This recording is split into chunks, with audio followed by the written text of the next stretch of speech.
I am thrilled to be back here tonight as a Hero with a Heart Award presenter. When I came out to the waiting room after repairing Sinclair's Type A dissection, I was struck by the number of friends and family members anxiously waiting. It looks sort of like this room right now. There's a few tables here from Sinclair's family and friends here tonight to celebrate this very special occasion with him. He is truly loved. Sinclair has used his optimism, enthusiasm, and networking skills to the benefit of the Marfan Foundation. And it is my profound honor and pleasure to present this award to him. Ladies and gentlemen, I present our Hero with a Heart, Sinclair Li.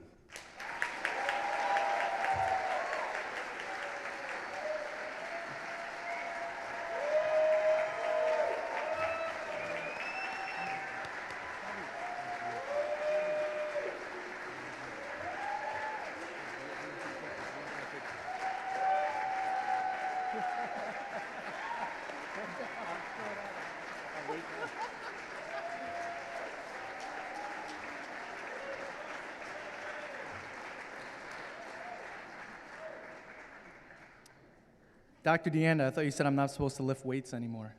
It's not.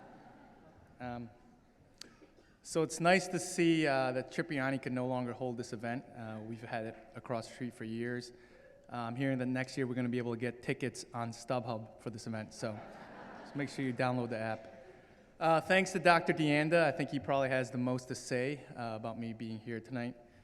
We really miss you in New York City, but it's it's a shame that Phil Jackson wasn't running NYU at the time, because he would have definitely given you a no-trade clause as well, and you'd still be here in New York. So we miss you. I'd like to congratulate my fellow honorees, Dr. Caselli. A salute to your dedication and work with Marfan and its related disorders. And of course, my friend Karen Murray, who is a true inspiration with what she has accomplished with this organization.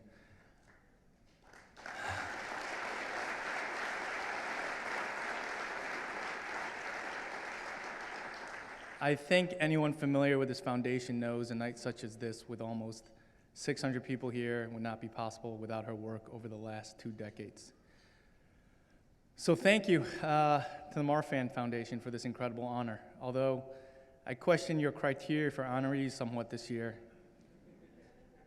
A renowned cardiothoracic surgeon, CEO, former CEO of Liz Claiborne, Nautica, and now Sequential Brands, and well, me. Highlights from my resume: 1997 to 2005 New York City nightclub promoter.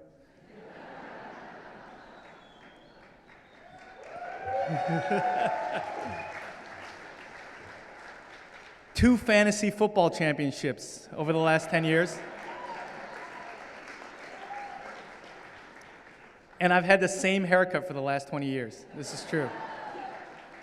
I'm just glad it's still there.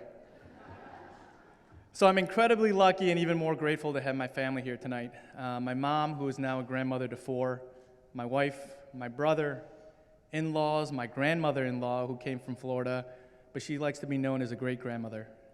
My cousins, my aunts, my uncles, friends from elementary school all the way through college, and many of them who were with me when my father passed away from an aortic dissection in 1996. The friends I've met in my time in New York City, I've been here for 20 years, my kids' schools, and then my colleagues in the commercial real estate industry, with who I've spent the majority of my time for the better part of 15 years. And I'll admit that it involves some yelling sometimes, but my cardiologist is also here, and I'll tell her there's really not much stress involved in the job. So rest assured. You've all been incredibly, overwhelmingly supportive since I became active with this organization a couple years ago, and I'm forever indebted to all of you.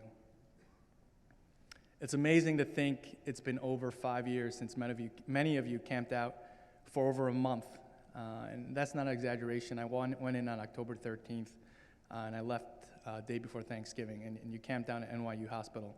And most days, they sat down in the lobby just waiting for the inevitable news that I didn't pull through after an aortic dissection and 3 subsequent open heart surgeries. But by some miracle, I made it. Maybe it was my youth, and just know that I used that in the present tense as well. My luck, which many of you know about my luck, my willpower, and being what I would like to think that I was in peak physical condition at that time. But it's pretty obvious the reason I survived was the overwhelming care, love, and consideration from all of you, and thus why I'm up here speaking tonight. So a quick quick family tree about my family. My grandmother passed away at 63 of a suspected aortic dissection. My father and two of his brothers passed away from aortic dissections as well, 47, 51, and 57. In my generation, my cousin Bettina passed away from a likely aortic dissection at age 34 while pregnant. My cousin Charlie survived an aortic dissection at 38. And lastly, I survived one at age 34. It's been 20 years, actually 20 plus years, since my father, who I thought was this perfectly healthy 51-year-old, and although at that time he seemed old, it doesn't seem that old anymore as I get closer and closer.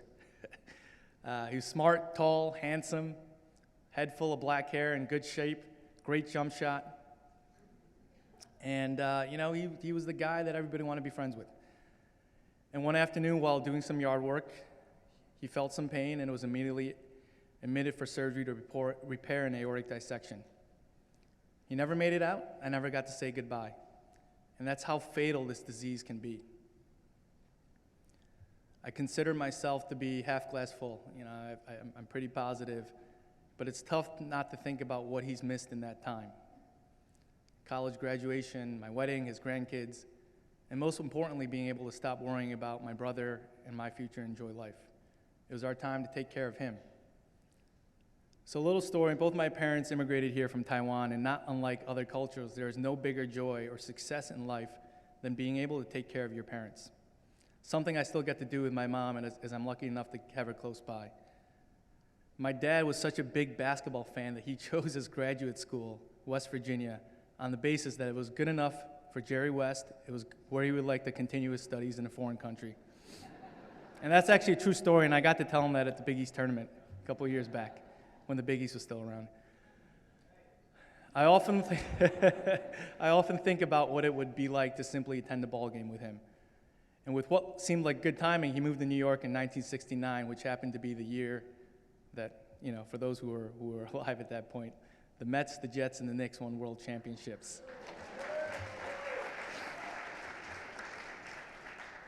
Little did he know he would curse me into a lifetime of being a disappointed sports fan. And what seems ironic is that he worked as a biochemist in a clinical laboratory, later moving to a hospital in Syracuse, New York, to do so. And it's genetic testing today and medical research that gives me the greatest hope for my next generation. As you guys saw, both of my sons have tested positive for this rare genetic disorder and have already started with medication that we all hope will prevent the fate of those who have come before them. As parents, and there are many parents in here, we all want our children to have better lives than us. And I'm confident this organization is going to help them accomplish this. So as I mentioned, I was given 5 years. It's counting. We're still 5+ years, hoping for another 50. And I think of all the incredible events I've been able to experience in that short time. Watching my oldest son, Preston, grow, the addition of my youngest son, Simon, sharing the success of my friends, family, and colleagues, and watching their families grow, truly appreciating what life has to offer. And it's cliche, but every day really is a gift, and I make sure to remind myself of that every morning when I wake up. No matter how healthy anyone in this room is, tomorrow isn't guaranteed. I was too young to understand that at 20 when I lost my father. So I've taken enough of your time. I'm happy the music hasn't come on to get me off. But in closing, I think the most important message of tonight is to all the medical professionals in this room, the surgeons, the doctors, the nurses, researchers, geneticists, and the healthcare officials. Thank you. I don't think your importance in society can ever be overstated, and we are incredibly fortunate to have access here in New York to the best doctors in the world. I found that out firsthand, and as I see this at work with all the young guys, as we are living in the new age of technology, there's nothing more important within our population than continued advances in medicine as each year goes by. We realize a better life for those affected by Marfan and related disorders, and I look forward to continuing our partnership to do so. Thank you.